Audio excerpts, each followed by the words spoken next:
92లో వచ్చినటువంటి ఇందిరా సహాని కేసు ఏదైతే ఉందో వాళ్ళు కూడా ఇప్పుడు కేటగరైజేషన్ బీసీలకు సంబంధించిన కేటగరైజేషన్ చేసుకోవచ్చు అన్నారు కదా, అది అంటే 340కి లోబడి ఉందా, అది ఎట్లుందా మరి? 340కి భిన్నంగానే ఉంది. ఇందిరా సహాని కేసులో వచ్చిన 9 జడ్జిల జడ్జిమెంట్ కూడా ఆర్టికల్ 340కి భిన్నంగా ఉంది. బీసీలలో క్రిమి లేయర్ వర్తిస్తుంది, చేయవచ్చు అని చెప్తుంది. అసలు 340 యొక్క డెఫినేషన్ ఏంటి?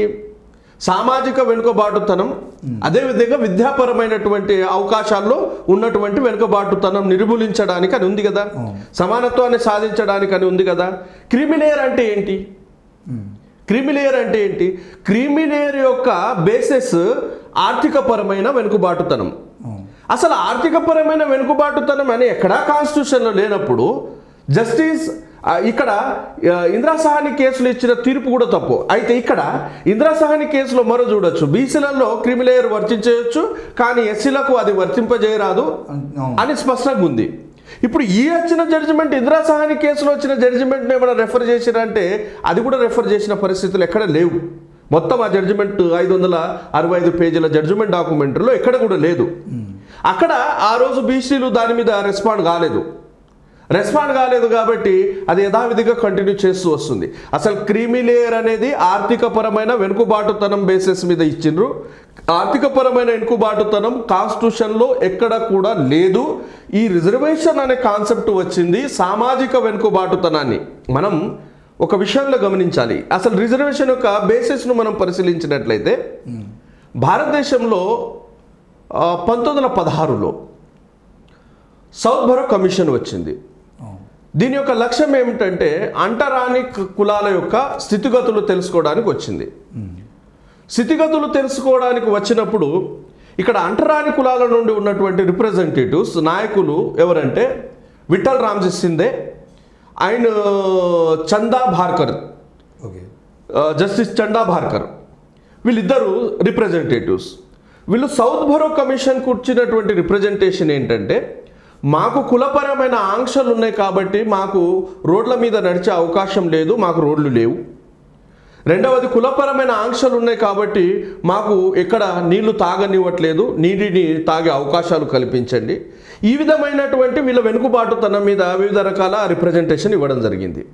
అంటే నీళ్లు కావాలా, రోడ్డు కావాలా, స్కూల్స్ కావాలా, ఇవన్నీ వీళ్ళు రిప్రజెంటేషన్ ఇచ్చిండ్రు.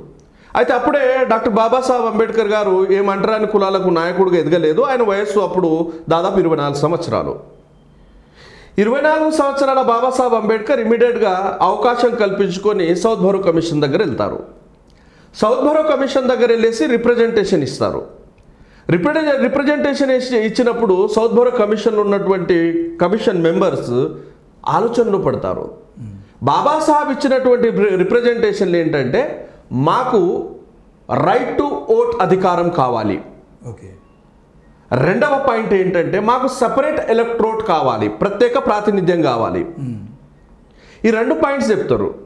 అప్పుడు ఆ కమిషన్ మెంబర్ బాబాసాహెబ్ అంబేద్కర్ ఏమంటారంటే మీ రిప్రజెంటేటివ్స్ విఠల్ రామ్జీ సిందే, చండా భార్కర్ ఇచ్చినటువంటి రిప్రజెంటేషన్లో మెమరెండంలో వాళ్ళు ఈ అంశాలు చెప్పిర్రు, మరి ఈ అంశాల మీద నువ్వేమంటావు అంటే బాబాసాహెబ్ అంబేద్కర్ వాళ్లకు సమాధానం ఏమిస్తారంటే కొన్ని వందల సంవత్సరాల నుండి ఈ కులపరమైన ఆంక్షల చేత నాకు నీళ్లు దొరకట్లేదు, నాకు రోడ్ల మీద నడవనివ్వట్లేదు, నేను అనేక రకాల సమస్యలు అనుభవిస్తూనే ఉన్నా, కానీ నేను ఈరోజు కూడా బ్రతికే ఉన్నా.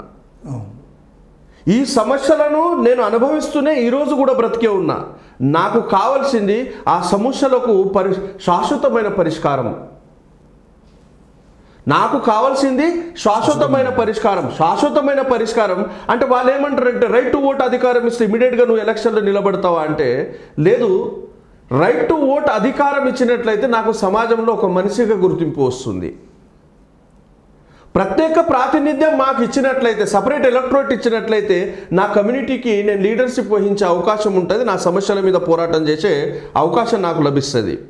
అంటే వచ్చే నా జనరేషన్స్ వాళ్ళ కాళ్ళ మీద వాళ్ళు స్వతంత్రంగా నిలబడి ఉండడానికి, వాళ్ళు సగౌరవంగా జీవించడానికి మీరు అవకాశాలు కల్పించాలి తప్ప ప్రజెంట్ ఉన్నటువంటి సమస్యల మీద మీరు కాదు అని బాబాసాహెబ్ సమాధానం ఇస్తారు. ఇది 1916లో సౌత్ బరో కమిషన్కు బాబాసాహెబ్ అంబేద్కర్ ఇచ్చినటువంటి రిప్రజెంటేషన్. దాని తర్వాత 1927లో సైమన్ కమిషన్ వచ్చింది. సైమన్ కమిషన్లో బాబాసాహెబ్ అంటరాని కులాల హక్కుల మీద పోరాటం చేసిండ్రు. దాని తర్వాత 1930 నుండి 32 వరకు రౌండ్ టేబుల్ కాన్ఫరెన్సెస్ జరిగినాయి. రౌండ్ టేబుల్ కాన్ఫరెన్స్లో కూడా బాబాసాహెబ్ అన్టచబుల్ కమ్యూనిటీకి కావాల్సిన అధికారాల మీద పోరాటం చేసిండ్రు. రౌండ్ టేబుల్ కాన్ఫరెన్స్ ద్వారా బాబాసాహెబ్ కమ్యూనల్ అవార్డును సాధించుకున్నారు. అంటే అన్టచబుల్ కమ్యూనిటీకి సపరేట్ ఎలక్ట్రోడ్ను అక్కడ నుండి సాధించుకొని తెచ్చారు. దీనికి ఆ తర్వాత గాంధీ ఆమరణ నిరాహార దీక్ష చేయడము, ఆ కమ్యూనల్ అవార్డును ఎట్టి పరిస్థితుల్లో నేను ఒప్పుకోను, నేను చనిపోయినా పర్వాలేదని బాబాసాహెబ్ అంబేద్కర్కు బ్లాక్మెయిల్ చేయడము, బాబాసాహెబ్కు ఇష్టం లేకపోయినప్పటికీ ఒక రిజర్వేషన్ భావనను గాంధీ ఆధ్వర్యంలో పూనా ప్యాక్టులో ఒక ఒప్పందం జరిగింది.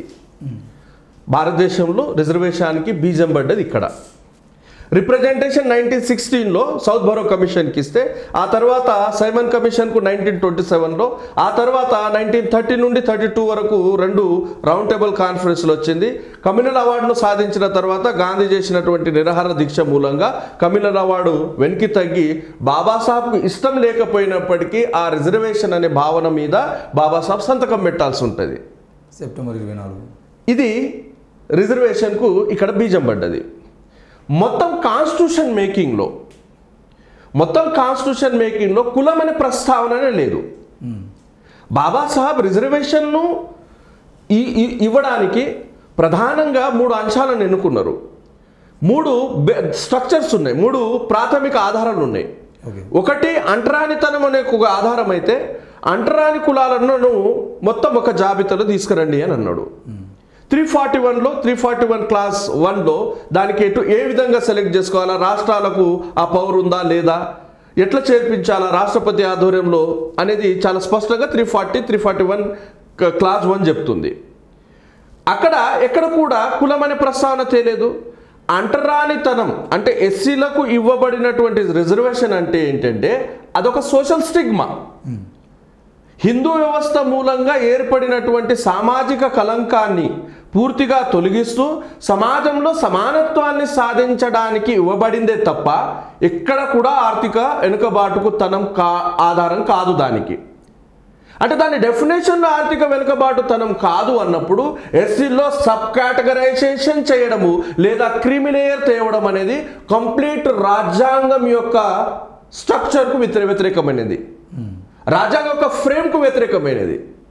దాన్ని ఎంత జాగ్రత్తగా స్టెప్ వైజ్గా ఆ ఎస్సీ కులాలు విభజన తేవడానికి అంటే దీన్ని పొలిటిసైజ్ చేశారు. అసలు ఈ కేటగరైజేషన్ అనేది ఒక పొలిటికల్ ఇష్యూ, ఇది కాన్స్టిట్యూషనల్ ఇష్యూ కాదు. పొలిటికల్లీ వీళ్ళ ఓటు బ్యాంక్